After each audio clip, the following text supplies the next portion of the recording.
Pero vamos a preguntarle a una especialista, a Esther Levy, que es especialista en educación y nos atiende para pensar un poquito este tema. ¿Qué tal, Esther? Buenas tardes. Maxi Legnani.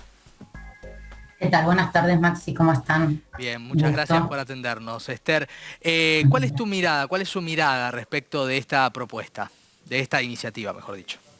A ver, como vos decís, es una iniciativa que tiene que discutirse en el Consejo Federal, así lo anunció el ministro y así debe ser en todas las instancias donde hay que ponerse de acuerdo respecto de situaciones como estas y otras tantas. Yo acá tengo como distintas cuestiones para mencionar. A mí me parece que, si bien, como vos decías, la pandemia dejó una huella y hay que recuperar aprendizajes o situaciones áulicas, esto no es algo que nace al calor de la pandemia, esto es algo que desde los gobiernos de Néstor Kirchner y Cristina Fernández de Kirchner se viene planteando con las reformas normativas, ¿no? Estoy hablando de la Ley de Educación Nacional, la idea de ir hacia, digamos, hacia lo que es la universalización de la jornada completa. En Argentina tenemos solamente un 13% de escuelas de jornada completa. Ahora bien, la pregunta es ¿Qué cómo y alcanza? para qué, Claro, ¿no?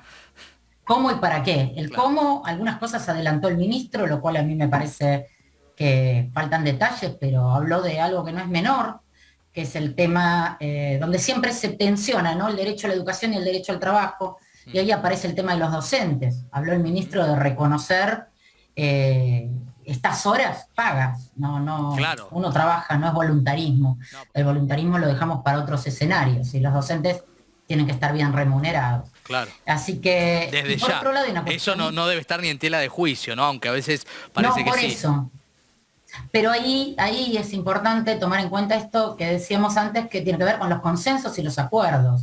En la mesa de discusión, si bien en el Consejo Federal están representadas todas las provincias a través de los ministros, la discusión es mucho más amplia, que tiene que incluir a las familias y a los sindicatos, lo cual, según el anuncio del ministro Persic, está pensado así. Se habla de una ejecución presupuestaria de 18.000 millones, creo que algo así, de pesos, que van gran parte de ese porcentaje el salario docente, pero acá viene la otra, digamos, la otra parte de lo que hace a la ejecución presupuestaria, y es, no solamente se trata de salarios, sino también de construcción de escuelas. Y estamos Claro. pensando en un paso previo, digamos, hacia lo que es la universalización de la jornada completa, hay que construir escuelas. Y todos sabemos que hay provincias que tienen más resto económico como para hacerlo y otras que no. Digo, Claro. el caso de la Ciudad de Buenos Aires es clarísimo. Estamos esperando una serie de jardines y escuelas que no se han construido, y Sí, sí. tenemos chicos sin vacantes en la jurisdicción más rica del país. Entonces, por un lado la construcción de escuelas, y por otro lado me parece que es muy importante que nos preguntemos, además de lo que el sentido común nos señala respecto de la pandemia, ¿para qué los chicos en la escuela? ¿No? Claro, La claro. escuela, ¿para qué? Total. Puede ser 180 días de clases de no sé cuántas horas, o menos días, o más La horas. calidad de las horas, Estas, ¿no? claro, y estas tres opciones que vos diste, yo la de los sábados las iría descartando. Sí, sí, no. Me parece que Eh, mucho y consenso no va a tener. tan, no, me parece que la de las 7 de la mañana por ahí con los nenes más chiquitos en la primaria también va a ser, pero bueno, es un cambio cultural y va de a poco, Sí, digo, eso sí. es para discutir. La de los sábados me parece que tampoco es un día que queremos trabajar los docentes, me parece lo más lógico, es nuestro día de descanso y de correcciones de lo que nos llevamos a nuestras casas, Que ¿verdad? vale siempre la pena recordar, ¿no? Que las y los docentes Sí, trabajan mucho fuera de las aulas y que eso también es clave. mucho. Esther, quiero sumar a nuestra compañera Gaby Zagordo para también iluminar algunos aspectos, ¿no? Quizás sobre el tema salud. Gaby, ¿cómo estás? Buenas tardes. Hola Maxi, hola Esther. Y justamente quería hacer una Hoy, consulta en base a lo que estaban hablando, ¿no? La situación de los docentes. Muchos de ellos trabajan doble turno, turno mañana y turno tarde. Si se agrega una hora a la mañana y una hora a la tarde, ya pasarían a trabajar 2 horas más por día, a veces con poco tiempo en el medio entre uno y otro. ¿Qué debería hacerse para cuidarlos también a ellos, ¿no? Cuidar la salud mental, cuidarlos físicamente, ¿qué hay que tener en cuenta? yo creo que independientemente de que esto se lleve adelante o no, este es un tema que atraviesa el trabajo docente, siempre. Los docentes corren de una escuela a otra, bueno, los docentes de secundaria, en este caso no estamos hablando de escuelas secundarias. No, pero de este es un primaria, tema, pero también hacen doble turno muchos. claro, doble turno, salís corriendo de una escuela, llegás a la otra, por ahí ni comiste, bueno, a mí me parece que esto es parte de la conversación política que tiene que llevar adelante el gobierno con los sindicatos, con los representantes de los trabajadores de la educación. Claro. Eso es algo que hay que llegar a un acuerdo. Digo, y hay que discutir el tema de la salud y condiciones de medio ambiente de trabajo. Creo que hay que avanzar en la idea de CIMAT y seguir pensando en cómo trabajan los docentes. Que esto es un tema que sí lo pone sobre la mesa también la pandemia. Yo soy docente universitaria, he sido docente primaria, pero puedo asegurar que era, no sé si 24/7, pero era todo el tiempo conectados, y eso tuvo efectos en la salud en todo sentido, salud mental, física. Entonces, ese es un tema, y ya me parece muy importante que menciones el tema de la salud, y también creo que es muy importante repensar la formación docente en estos contextos, porque ahora estamos tratando de recuperar tiempo de presencialidad. Cuando digo presencialidad no es sentarse en el banco, ¿no? Los chicos o los maestros que están sino esto que fue socialización que se perdió por esta coyuntura. Tocarse, entonces, jugar, los chicos necesitan eso. El recreo a veces es tan importante como los contenidos, ¿no? Y construir con los otros sentido común, significados.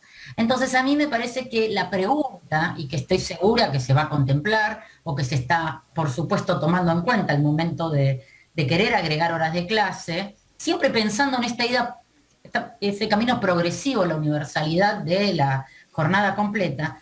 ¿Qué hacemos con los chicos en la escuela, no? Porque muchas veces se dice, bueno, las escuelas había que abrirlas, tienen que estar adentro, bueno. ¿Qué les enseñamos? ¿Qué pasa en las escuelas? Sí, no es solamente abrirlas, sino pensar también en no desfinanciarlas, en no dejar de construirlas, en la calidad edilicia, que no vuelen por el aire como pasó una vez en la provincia de Buenos Aires. Digo, diferentes situaciones. Y además el tema del respeto a los docentes, que son de las profesiones más necesarias. Te quiero sumar un punto antes de cerrar, Esther, una última pregunta breve de mi parte. Sobre el tema de la salud mental, que también es un tema que se tiene que poner sobre la mesa, ¿no? La huella, vos decías, de la sociabilización, pero en sentido más amplio también, ¿no? Que se da. Sí, yo creo que recién en estos tiempos estamos empezando a verlas y vamos a empezar a ver cada vez más claramente las consecuencias de la pandemia, ¿no? Podemos hablar de lo económico, de todo, pero en términos de salud mental, la verdad es que fue muy difícil en lo personal para todos, docentes y no docentes. De golpe perdimos todo contacto con el exterior y nos veíamos en este tipo de rectángulos como los que nos vemos ahora, ¿no? Entonces, por un lado lo personal y por otro lado, cuando lo laboral está atravesado por lo personal. Los docentes tuvimos que poner dinero para conectarnos, dinero para tener nuestras computadoras, tiempo que le restamos a nuestras familias, y ahora estamos tratando de recomponer nuestras vidas en este sentido, con un lastre que es un dato menor, ¿no? Pero digo, la vista. Claro.